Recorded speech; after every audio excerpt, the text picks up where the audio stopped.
I was writing Nala's evening health notes when I looked up and saw her. A low, slow shape moving through the full pen, taking up space the way only one animal on these grounds moved. The gate between the enclosures had failed. Nala was inside. My first thought, before I could stop it, was that the foals were already dead and Nala had reached them. The foals had come in 6 hours earlier in the back of a ranger truck, covered in blood that was not theirs. A freight lorry had hit the herd on the C-76 highway in the dark, 4 zebras dead on the road, 3 foals left in the headlights with nowhere to go. The rangers brought them straight to us because it was late and there was nowhere else. We got them into the east pen and tried to assess the damage. 3 handlers went in over the course of 2 hours. 2 came out bleeding. 1 came out with a broken finger. The foals were 2, maybe 3 weeks old, out of their minds with fear, and a terrified animal with hooves is not a small problem regardless of its age. The smallest one had not stood in 2 hours. He had a broken stripe pattern across his face. Irregular, the pattern interrupted partway through. The staff had already started calling him Scramble. The vet had looked at me over his back and then looked away without saying anything. That silence was a kind of answer I had learned to recognize. I had stayed behind that night to monitor Nala through a minor fever. Everyone else had gone home. The pen was completely silent, and Nala was inside. I had no radio. My phone was on the desk inside, 20 meters behind me. No other staff on the grounds. No vehicle close enough to matter. No one to call even if I could have called. I moved to the fence and pressed my face to the wire. The foals were not dead. All 3 were in the far corner, pressed against the partition wall. Scramble was still on the ground. The other 2 were standing over him, not touching him, just standing. All 3 watching Nala. Nala was moving in a slow arc across the center of the pen, body lower than her normal walk, knees bent, weight shifted forward and down. Both palms open, facing the ground, moving in slow arcs at her sides. Not swinging the way arms swing when you walk. Deliberate, like she was pressing down on something that was not there. I had documented that hand position in exactly 1 set of field notes. 2 years before this night, Nala had given birth to a female infant who lived 11 days and died before she was 2 weeks old. In the weeks after, Nala had carried objects around the enclosure, a smooth stone, a square of burlap, cradled in her arms, walking with that exact posture. Body low, palms open and facing the ground, the posture she had used only when she was carrying her baby. I had photographed it on 43 separate days. I had not seen it since the behavior stopped, 5 months after it started. That was not a hunting posture. I had watched Nala hunt twice in 6 years, and her body was different then. Faster, tighter, everything pulled toward a point. This was the opposite of that. Something tightened in my chest. Not a thought, a physical pull, something deep, something I had not felt in 3 years. I pushed it away and unlatched the gate and went in. I want to be honest about what I was walking into. 6 years of daily contact with Nala. 6 years of learning her signals well enough to read them through bad glass in poor light. But Nala weighed over 40 kilograms, and 18 months before this night, she had broken a handler's forearm during a stress response, a man she had known for 4 years, on a day when nothing had gone obviously wrong. Familiarity is not the same as safety. It is never the same, with an animal that size and that strength. If I was misreading those hands, there was no one on the grounds to hear me, and no one coming. My throat closed the moment I stepped through the gate. My hands would not stop shaking. I crossed the pen slowly and crouched down in the mud about 10 meters from Nala, and I watched. Nala did not turn around. She continued her slow arc, keeping the same distance from the foals, palms still open and moving at her sides. The 2 standing foals had their ears flat to their skulls, their muscles locked, the way prey animals go still when they have run out of ground and run out of options. Scramble had lifted his head. He was watching Nala from the mud. 2 minutes passed, maybe 3. The rain came down and turned the ground soft under my knees and nobody moved. Then Scramble got his front legs under him. It was not smooth. His legs were shaking badly before he was even upright, and for a moment it looked like he was going to fold back down. But he didn't. He stood up in the mud, all 4 legs trembling, and he looked at Nala. Then he walked toward her. 3 steps. Slow, his whole body working just to stay up. And he pressed his muzzle directly into the center of her chest and held it there. Nala went completely still. I pressed my hand over my mouth. She stayed still for 4 seconds. 5, arms at her sides, palms just hanging open. Then, slowly, she raised both arms. She wrapped them around his neck and the top of his shoulders and pulled him in. Not roughly, not quickly, the way you hold something you are afraid to drop. Then she started grooming him, ears first. Then the crown of his head. Then his face, moving down from the forehead, slow and deliberate, parting the short fur with her fingers. That sequence. I had written it in my field notes the second week after Nala lost her infant. She had begun doing the grooming movements on the stone she carried, not on the burlap, not on herself, on the stone, in that order, the same sequence every time. Ears, crown, face, the only grooming sequence she had ever used with her baby. I had a photograph of it, taken through the fence on a Tuesday morning 2 years ago, a chimpanzee sitting in the dirt carefully grooming a stone while rain came down around her. The same hands, the same sequence. The other 2 foals stopped pressing against the wall. They moved away from the partition, one from each side, and pressed their flanks against Nala's sides. Their eyes closed.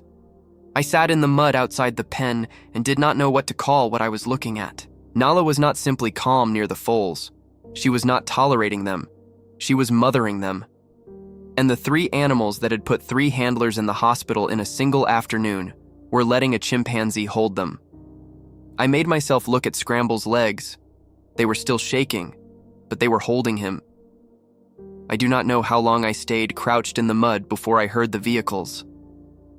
2 sets of headlights came through the main gate and stopped on the upper part of the access road. Doors opened. Boots on gravel. Then the mud swallowed the sound. 3 of them. 2 Wildlife Authority officers in green jackets. One I recognized from a transfer case the previous year, one I had not seen before. And behind them, a man with a clipboard from the state facility 3 hours south. One of the officers had a transport crate on a metal trolley. The trolley wheels caught on the gravel. A sharp grinding sound, loud in the quiet. Inside the pen, both standing foals exploded sideways. Their hooves hit the mud and they slammed into the partition wall, and the whole fence line shook with the impact. Scramble lurched up from Nala's lap and scrambled backward, all 4 legs going in different directions at once. He went down hard, on his side, in the mud. I was through the gap in the gate before I made the decision to move. The officer told me to stop. I kept moving. I put myself between Scramble and the 2 foals who were still spinning and crashing into the walls, and I crouched low with my hands out and I held position. Scramble was 6 inches from my knees, breathing in short, hard bursts, his legs kicking at the mud without finding grip, 6 inches from his hooves. I could feel the air move each time they swung past. 3 seconds. 5. The 2 foals stopped. The pen went still again. I walked out and put my back against the enclosure gate and did not move. The officer had a signed transport order. All 3 foals, effective that night. His voice was not unkind. He was doing his job. I told him what the vet had told me privately, 2 hours after the foals arrived. Scramble's temperature was wrong. His gut had not moved since he came in, and 3 hours in a transport crate would likely finish him before they reached the facility gate. I had written it in my notes. He looked at the clipboard. What I did not tell him was that I had already known this was coming.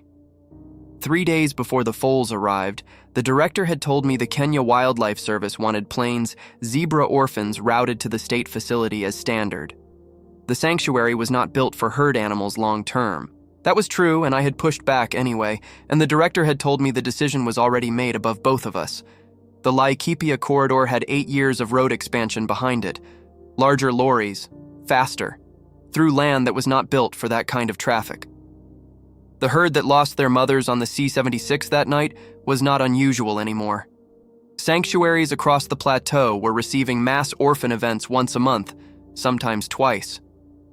Entire groups arriving in states of shock so deep they could not eat, could not be approached, could not accept the help being offered. Facilities built for animals that arrived calm could not reach them. Most died within 72 hours. There was no system for an animal too broken to be saved by the people trying to save it. Through the fence behind me, I could hear Nala's hands moving back through Scramble's mane. The transport truck was sitting at the top of the access road, engine running, the driver behind the wheel not moving. 6 hours of rain had worked on the stretch of ground between the gate and the east enclosure all night. I knew what that mud looked like. If the truck came forward and lost traction, it was not reversing. No second vehicle, no other way in or out of the enclosure area. The driver knew it too. I took out my phone and called the director. He answered on the third ring. I could tell from his voice that he already knew what was happening. I told him I was standing at the gate in the rain and I was not going to move. I told him the vet had said Scramble would not survive the transport. I told him that if he sent the officers through that gate before he came and looked through the fence himself, before he saw with his own eyes what was happening in that pen, the stress of the approach alone would finish what the transport would finish more slowly. I told him he needed to come. Silence. Then, he would come. I leaned back against the gate and listened to Nala working through Scramble's mane, slow and patient, while the rain came down. The director arrived 40 minutes later. He had walked from the main house, boots sinking in the mud, carrying a flashlight with a red-dimmed beam. He did not look at the officers when he passed them. He walked straight to the fence and raised the light and looked through. I moved back and gave him a clear line of sight, and I watched his face. He did not speak. Scramble was lying down again, but not the way he had been lying when the foals arrived. He was in the mud with his head across Nala's thighs, his muzzle resting against her leg, his eyes half open, his breathing slow. Nala had both hands in his mane and was moving through the grooming sequence, ears, crown, face, the same deliberate pace, no urgency, the way your hands know a task so well they do not need instruction. The other two foals were asleep against her sides, pressed in close. The four of them together in the mud and the dim light. The director had known Nala for 11 years. He had been at the sanctuary the night she arrived as a 4-year-old with a snare wound on her left shoulder. He had been there the morning her infant was born. He had been there the night her infant died. He did not speak for a long time. Then Nala looked up. She looked directly at him. Not at the fence, not past him, not at the light, at his face. She held his gaze for 2-3 seconds. Then she looked back down at Scramble and continued grooming. The director turned away from the fence. He made a short call, his voice too low to hear in the rain. He put his phone in his pocket. Behind me, the officers spoke quietly to each other. A door opened. The trolley scraped back across the gravel. The truck's engine changed pitch, reversing, and the headlights swung up and disappeared past the tree line. My legs stopped working and I sat down. I sat down in the mud at the base of the fence post with my back against the wire, and I tipped my head back and looked at nothing. The rain was straight and cold on my face. I had been soaked through for over an hour, and I had not noticed until right then. My hands were shaking again, but differently. Not the shaking that comes from fear, the other kind, the shaking that comes from something releasing that you did not know you were holding. The tightness I had pushed away when I went through the gate, it came back now. Except this time it did not stop. I had not cried since my miscarriage. 3 years. I had come back to the sanctuary 8 days after it happened because I did not know where else to go, and I had put everything into the work, and the grief had gone somewhere inside me I could not reach. I had not reached it in 3 years. It came out now. All of it, in the rain, in the mud, in the dark. I do not know how long I sat there. Then I felt warmth against the back of my hand. Warmth and a gentle, steady pressure. Nala had come to the fence. She was sitting on the other side of the wire, close enough that I could see the gray-pink scar on her left shoulder in the dim light, the scar she had carried every day of the 6 years I had known her. She had reached one hand through the gap between the wire and the post frame, just her hand, fingers open, and placed it over mine where it rested in the mud. She held it there. She did not move. She just held it there. I looked at her and she looked at me. I cannot tell you what either of us understood in that moment. I can tell you that her hand was warm. I can tell you that I stopped shaking. Behind her, in the mud and the dim light, Scramble's sides were rising and falling. 3 weeks later, Scramble's temperature had been normal for 10 days. The director filed a long-term housing amendment the morning after that night. The Kenya Wildlife Service reviewed it and did not object. By the 3rd week, all 3 foals were following Nala to the water trough in the mornings. The other 2 moved ahead of her, easy in the space. Scramble stayed close to her side. On a Tuesday morning, before the rest of the staff arrived, I walked out to the east enclosure and found Nala sitting on a low, flat rock at the edge of the grass. The 3 foals were asleep in the sun around her. Scramble had his chin resting on her foot. Nala was not looking at them.